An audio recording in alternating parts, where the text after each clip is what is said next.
Okay, go. Greetings. This is Alan Lewis, Dean of the School of Health Professions here at SUNY Downstate, and welcome to our lecture number 7 of the School of Health Professions Dean's Lecture Series on Culture. Today's lecture, again, is lecture 7 of 9. The topic is Key Concepts Relevant to Culture. Remember, these sessions are taped. For anyone who misses one, they can obtain a recording from my assistant, Franchon Jackson.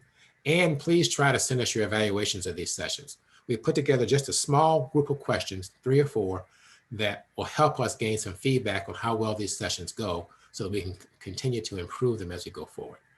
So today we will discuss about a dozen or so concepts.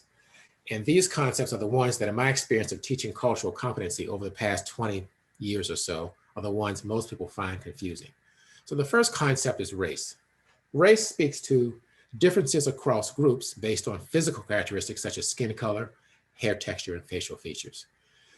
Traditionally, historically, there were just 3 races: white, black, and Asian. And you remember the old traditional terms were Caucasoid, Negroid, and Mongoloid. Of course, we don't use those terms anymore. However, noted anthropologist Dr. Audrey Smedley from Virginia Commonwealth University in Richmond, Virginia, wrote an article in 2005 titled "Race as Biology is Fiction, Racism as a Social Problem is Real, Anthropological and Historical Perspectives on the Social Construction of Race." Again, race as biology is fiction, racism as a social problem is real, anthropological and historical perspectives on the social construction of race. In her article, she discusses the history of racialized science, which is a pseudoscience that dates way back for centuries, that attempts to draw conclusions about human potential and performance based on things such as intelligence.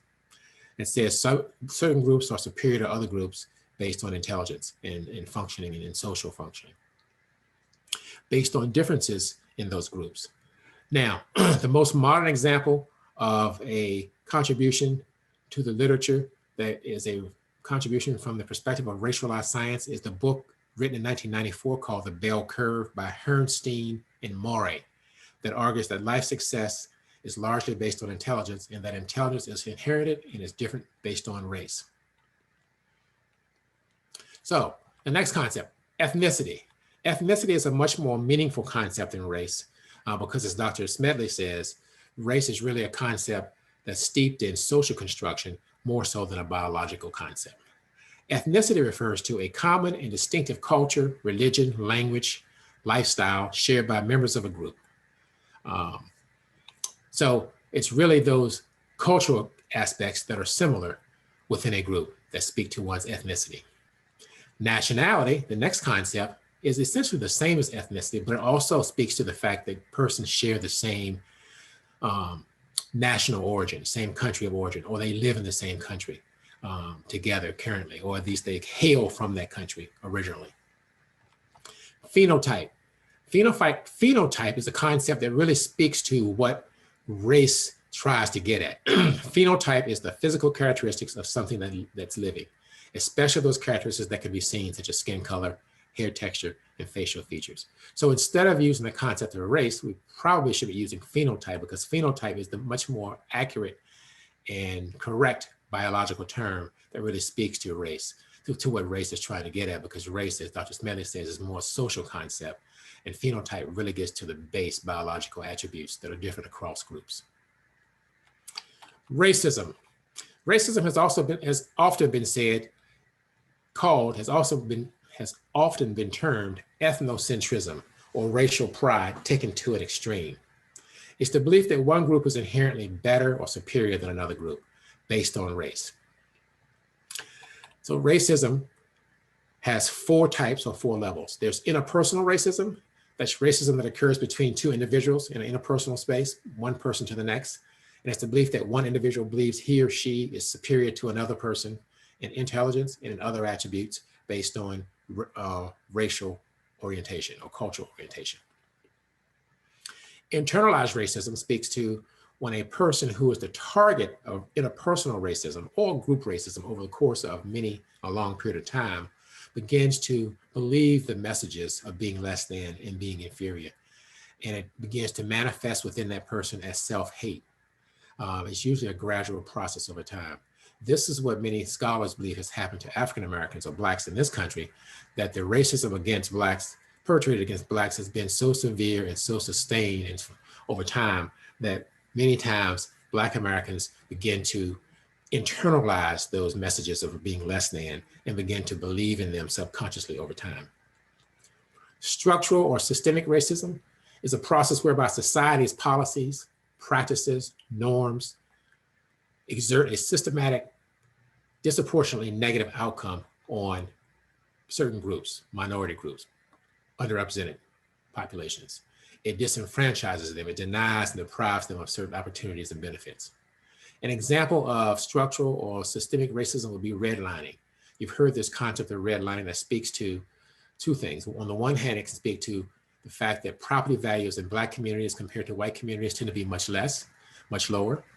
And it speaks to the fact that insurance premiums, for example, like auto insurance, tend to be much higher in Black communities based on this belief that the risk is higher to drive in a Black community. Or in Black zip codes. So redlining, whether it's related to property values or insurance premiums, is an example of structural or systemic racism. Keep in mind that oftentimes structural and systemic racism have not only the immediate negative impact, but also have a downstream impact.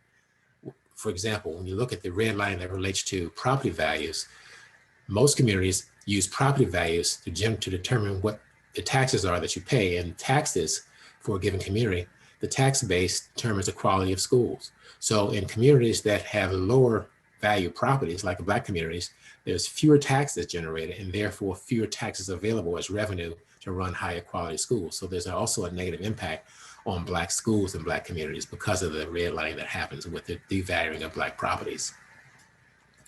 Another example of structural or systemic racism is excessive policing of Black communities compared to white communities, and also racial profiling by police.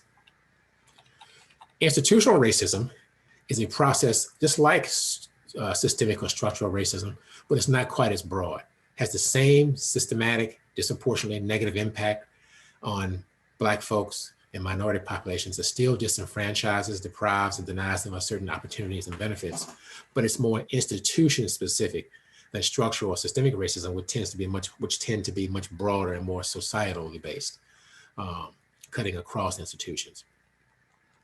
An example of institutional racism would be a disproportionately longer and more severe sentence of Blacks in the criminal justice system compared to whites. If you look at sentencing patterns, and many studies have been done in the criminal justice system that have documented this, by and large, Black perpetrators receive much more severe and longer sentences than white perpetrators for the same crimes. Another example of institutional racism would be many public schools in the United States have dress codes and rules around what's considered appropriate decorum, dress, hairstyles, and that kind of thing for their students. And many of them are condemn the assumptive forms and condemn the dress and hairstyles that are pretty much commonplace in the Black community. For example, many schools have rules on their books that say that students can't wear dreadlocks or can't wear cornrows or beads in their hair. That would have a more negative impact on the Black community because there tends to be more of those types of hairstyles in the Black community. That's another example of institutionalized racism. A key dimension in all racism, particularly group-based racism, not necessarily interpersonal racism, but racism that is the systemic, structural, or institutionalized types, is power. Only groups with power can truly engage in oppressing others, which means subjecting them to unjust treatment and control for a prolonged period of time because they have power and resources to do it. Many scholars believe that racism exists in its purest form when there's power also as a part of that, those negative feelings towards certain groups and feelings of superiority towards certain groups. Only when coupled with power does a group have the ability to oppress and disenfranchise another group. And so therefore, a lot of definitions of racism always include that power aspect as a front and center component. White privilege. It's advantage offered to white Americans that Black Americans don't have. An example, these days, probably the last 5 years or so, or maybe even longer, Black parents who have sons have to go out of their way and go the extra mile to educate their sons about how to behave when stopped by the police in order to stay alive. This is something that white parents don't have to do for their sons. White sons don't have to worry about being shot unnecessarily for doing nothing by police. But because of what's happening with police recently and the negative impact on Black male killings, we know that Black parents have to go that extra mile to educate their sons on the proper decorum and behavior to stay alive when stopped by the police. The fact that white parents are not having to do that with their sons is an example of white privilege. Another personal example for me, years ago, my daughter was involved in a science Earth Explorer program that took her out to Utah and Wyoming and Montana with a group of other kids. They were all early teenagers, 12 to 13, 14 years old. And they were all girls. And they went out and they spent essentially two weeks in Utah, Wyoming, and Montana. And they dug for fossils and dug for dinosaur bones. They did a lot of mountain climbing. They did a lot of exploring national parks and looking at different types of animals, a lot of whitewater rafting. So it was a combination of recreational and earth exploring kind of activities that were learning focused.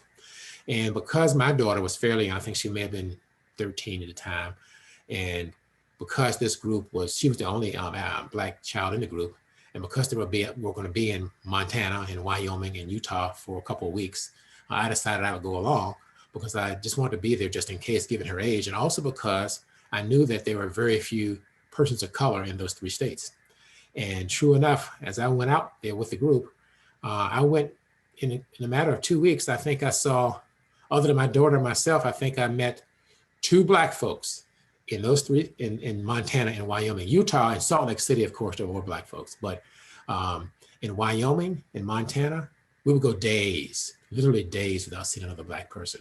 I watched a parade one day that must have been a 3-hour parade. Not one Black person was in that parade. So that's an example of white privilege, because a white person in the United States never has to worry about going anywhere in the country and going days without seeing another person that looks like them. But there are clearly some places in this country where Black folks can go and not have the privilege of seeing another person that looks like themselves for days. Another example of white privilege. Prejudice, a preconceived, unreasonable fair judgment. It's an opinion, it's a preference, it's a bias about another group based on cultural orientation. It's really an attitude. You know, when I talk about bias in a general way, which I did in an earlier lecture, I speak to the fact that bias can be positive or negative, but prejudice is really speaking to that negative bias, that negative unfair judgment, that negative preference that's based on cultural orientation. So it's an attitude towards a person who's a member of another group that's different from your group in terms of cultural orientation. Discrimination. Discrimination is racism or prejudice in action. Discrimination is a pejorative, which means a disapproving or practice based on contempt that's unfair against another group based on cultural orientation. So discrimination clearly is an action, whereas prejudice is an attitude, and if not acted upon, it's no big deal, but rarely is it not acted upon. Normally it manifests as an action, and then it becomes discrimination. Discrimination has 2 types. De jure discrimination or de jure discrimination is of law, and that's discrimination that is sanctioned by law or statute. Example would be the Jim Crow laws that existed in this country after slavery up through the Brown decision in 1954 and a little beyond that, that said it was illegal for Blacks and whites to use the same public facilities. They had to be separate, and they were supposed to be equal, but never were they ever equal. And also another example of de jure discrimination would be the miscegenation laws that were on the books in most states around the country that were repealed in the 60s and 70s. Miscegenation is the act of marrying, is the prohibition on marrying across cultural or racial lines. So actually miscegenation is the marrying of across cultural or racial lines, and in laws that prohibited miscegenation said that it was illegal to marry outside of one's race. I know that in Virginia, in the year 1968, Virginia repealed its laws against miscegenation and said after 1968, it was okay, as of that ruling in 68, it was okay to marry across cultural lines, at least legally, although there were still a lot of folks who didn't support it. And that was clearly during my lifetime. De facto discrimination is discrimination by effect. If a practice has a disproportionately negative impact on one group versus another, and the distinguishing factor between those two groups is cultural, then it's considered de facto discrimination. An example would be legacy admissions. I know that when I was many competitive and highly competitive academic institutions have what they call a legacy admissions clause. And that means that if you had a parent who went to that school and graduated, then you as a child of an alumni of the school would have the ability, alumnus of the school would have the ability to receive extra bonus points in your admissions profile. Now, when I was applying to academic institutions for my undergraduate degree in 1978, one of the schools I applied to was University of Virginia in Charlottesville, Virginia, which is a highly competitive school. And they had a legacy admissions policy as well. And that said that if I had a parent who had graduated from UVA, then I could have gotten extra bonus points in my admissions profile. But at the time that I applied in 1978, it would have been impossible for me to have had a parent who could have gone to UVA because UVA didn't accept Blacks until 1968 and didn't accept women until 1971. My parents matriculated college in the early 60s, so they would not have been able to have been admitted to UVA since UVA didn't accept Blacks until 1968. So that legacy admission policy was de facto discrimination against me as a Black applicant in 1978 because I was denied the opportunity to have those extra bonus points as a legacy applicant. Okay.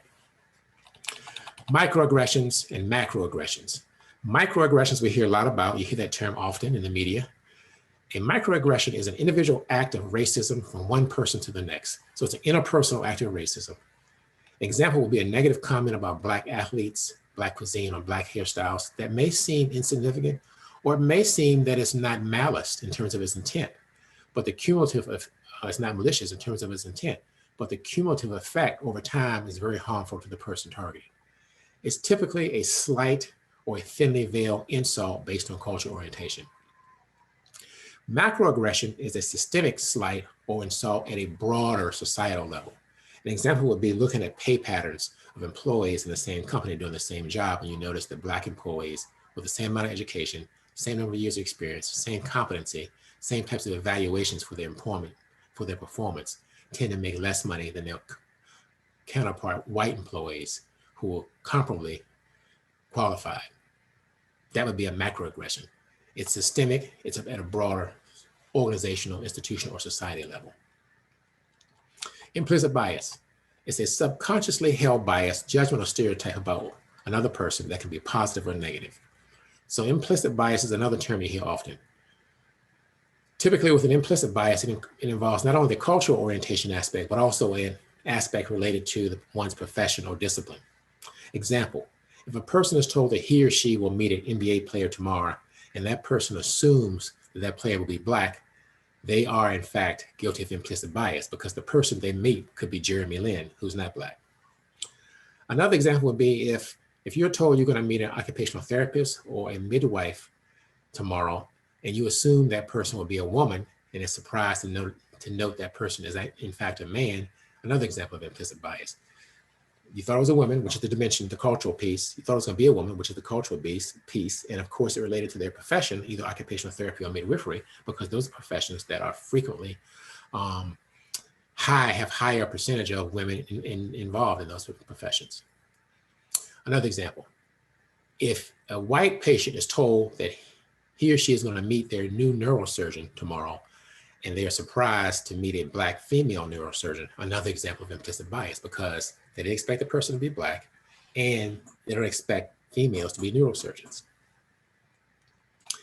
Last three concepts: assimilation, acculturation, and amalgamation. I'll talk about these together because they speak to a similar process.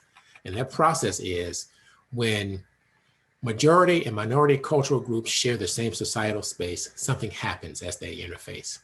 Assimilation says that the minority group gradually loses over time its unique cultural attributes and takes on those cultural qualities of the majority group.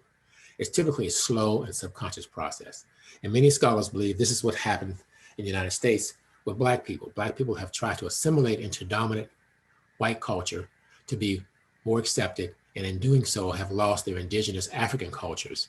And that's been the experience of many Black people in the United States experience of trying to assimilate into majority culture, and in doing so, giving up their own indigenous cultures.